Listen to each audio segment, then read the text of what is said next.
démarrons avec le journal Tribune. Sénégal, production nationale d'or en 2017. SGO annonce 6,6 tonnes. L'État déclare 7,25 tonnes, une différence de 650 kg d'or. En panne de justification, lutte contre l'insécurité galopante, Bougane Gueye envisage le recrutement de 50 000 personnes en 4 ans. À la une de Libération, la potence pour les politiciens. Ousmane Sonko dérape. Si on les regroupe tous. Les fusillés n'est pas un péché, dit le leader de PASTEF. Le quotidien Vox Populi, qui revient également sur le leader de PASTEF et son discours musclé. Sonko dérape. Nos hommes politiques sont des criminels. Ceux qui ont dirigé le Sénégal depuis 2000. Si on les fusille, on ne commettrait pas un péché. Football Sénégal-Soudan, 3-0. Les Lions gagnent sans séduire. Les Échos, avec ses propos de Zator Mbaye qui dévale sur Doudou Wade à l'Assemblée. Il avait 5 millions par mois qu'il n'a jamais justifié. Doudou Wade, c'est les pas de danse après la mise en accusation d'Idrissa Seck. Doudou Wade, c'est les tripatouillages entre autres. Macky Sall à Moussassi hier lors d'une audience au palais. Je peux dormir tranquille, j'ai pêché le plus gros poisson de Dakar, dira Macky Sall. On a fait match nul avec le même nombre de voix au référendum et aux législatives. Maintenant que nous sommes ensemble, de 3 points de suspension. Et puis Moussassi de dire je n'appartiens à personne, c'est par concours de circonstances que j'ai soutenu Khalifa Sall. Direct Info qui parle politique, lancement de la CAM à Pékin. Le ministre Moustapha Diop remporte le défi de la mobilisation. À la une de l'évidence, Moustapha Diop, au lancement de la CAM, nous nous déployons partout pour partager l'idéal pour un Sénégal émergent. Exclusif, lancement officiel du mouvement national Convergence autour de Macky Cam.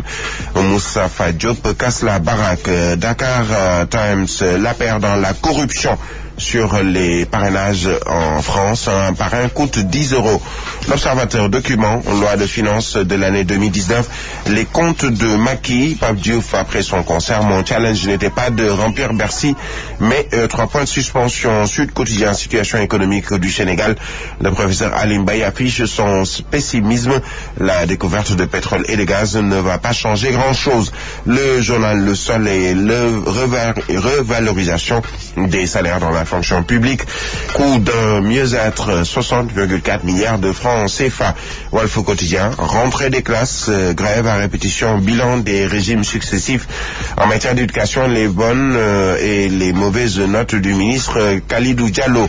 Le journal Réumi, affaire Cherou Sarou Marouat, que d'intox, opération de sécurisation en banlieue, 315 personnes arrêtées. Source A, pour une affaire de plusieurs millions de francs CFA, est destinée à décrocher des investisseurs. L'ex-ministre Seynabou Gaye Touré, wanted par un cabinet marocain. Un plan de guerre planifié contre le président de la République attendu à Touba. Comment Serigne Bassirou Mbacké Abdou Khadre a sauvé Macky Sall d'une humiliation. 24 heures avec les risques de ponction sur salaire des grévistes de la justice. Le site Juste qualifie la menace d'épiphénomène et décrète 72 heures de grève dès aujourd'hui. Enquête, dossier, trafic et consommation de substances illicites. La drogue au féminin. Nous terminons avec le journal Le Quotidien. CAN 2019, gros score et match moyen face au Soudan. 3-0. Les Lions au petit trou, ils seront qualifiés en cas de victoire demain. Loolu dans un instant. Gannaaw bu leen nuyoo li gën a fës ci xët ñu njëkk yéen kay ñu xëyandoon ñu tàmbali ko ak tribune di wax ci wàllug production nationale ci wàllug wurus di or ci 2017. SGO nag nee na ni lu tollook juróom-benn yu toftal juróom-benn tonne ci or la ñu jàpp ni am nañu ko. Nguur gi moom jàpp na ni juróom-ñaari tonne la yu tegal ñaar fukk ak juróomi junni muy différence su juróom-benn téeméer ak juróom fukki kilogramme ci wàllug wurus soo xëy daal ba léegi xamuñu fan la jógee ak fu ñu ko dugal. Yéene kaay bi di wax tamit ci wàllug xeex lii di ñàkkum karange. Bougane Gueye ci gëm sa bopp nee na daal ni juróom fukki junni ci ay nit dina leen jël ngir ñu liggéey ci wàllu woowu di rup ñeenti at. Yéene kaay bi di Libération di wax ci politiciens yi ak Ousmane Sonko mi nga xamee ni daanaka dafa wàcc yoonam ci ni ko Libération di xam ne daal bu fekkee dañ leen dajale ñoom ñëpp jël fetal soxti seen kaw du doon bàkkaar. Yéene kaay bi di Vox Populi di wax tamit ci jiital Pastef ak discours bi nga xam ne daal bu dëgër la jël Ousmane Sonko nag daa wàcc yoonam di déraper ne daal ni suñu homme politique yi ay criminel lañu ñi nga xam ni ñoom ñoo diriger Sénégal 2000 ba tey buñ leen dajale ñoom ñëpp jël fetal sox ci seen kaw du doon ab bàkkaar yéenekaay bii di Les Échos di wax ci Zator Mbaye mi nga xam ne mu ngi wax di yekk lu mel ni xeme Doudou Wade ci Assemblée nationale ñeneen ni 5 millions lañ ko doon jox weer wu dee wu jot waaye mën nañ jàpp ni amul lenn loo xam ne daal def na ko lu ko sabab wala lu tax ba mu ñu war ko jox Doudou Wade ñuy fàttaliku ci ay kàddu Zator Mbaye mooy fecc yi mu doon fecc gannaaw bi ñu defee mise en accusation Idrissa Seck Doudou Wade mooy wàllu tripatouillage ak yu ni mel Macky Sall moom dalal Moussa Sy démb ci benn audience ca palais nee na daal ni léegi mën naa nelaw ndax kii di jën bi gën a mag ci Dakar moom laa jël kon napp ko ci kàddu Macky Sall nee na daal ni match nul lañ doon def daanaka ci référendum ak ci législative waaye tey ñu ngi ànd mën nañ jàpp ni dina doon leneen Moussa Sy ne ni man du kenn ku ma moom dafa am lu waraloon daal ma doon soutenir Khalifa Sall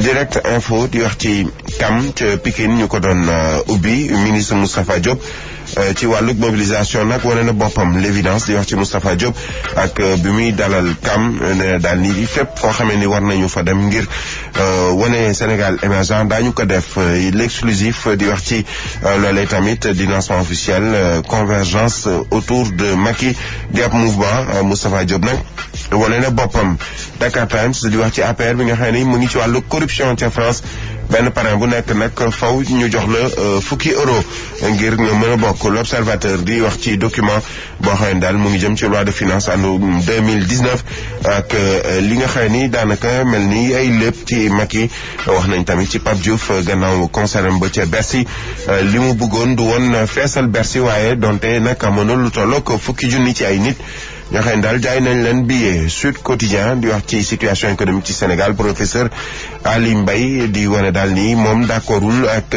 daal amul rafet njort ci liy ñëw ndax yore pétrole ak gaz taxul ba mbiri soppeeku. Le Soleil ak lu soxal mbirub salaire yi ci fonction publique lu tolloog juróom benn fukk yu toftal ñeent milliards ci suñu koppar lañ ci fas yéene dugal. Walf Quotidien ak ubbiteg école grève yu bari yi ak régime yi nga xamee ni jaar nañ fi ci wàlluk éducation lan la jàpp moom ministre bo ndi Kalidou Diallo. Rewmi Quotidien di wax ci faatuk Cheikhou Sakho ak lu ñu gaañ Omar Wade mu mel ni intoxication bi bari na 200 ak fukk ak juróomi nit nag jàpp nañ leen ci ay opération sécurisation ca banlieue. source a ministre ba woon di Seynabou Gaye Touré ñu ngi koy wër ca benn cabinet marocain ndax ay koppar yoo xam ne daal dañ jàpp ni da ko waroon a fayu ko 24 heures di wax ci lii di cave bi ca police mel na ni gannaaw bi ñu ko jàppee bàyyi ko moom Malick Ndiaye bu dog bu muy gàccee ne daal foofu daal mook safara yam. Enquête di wax ci drogue bi nag nga xam ne léegi daf mel ni jigéen ñi ñoo ci gën a dugg.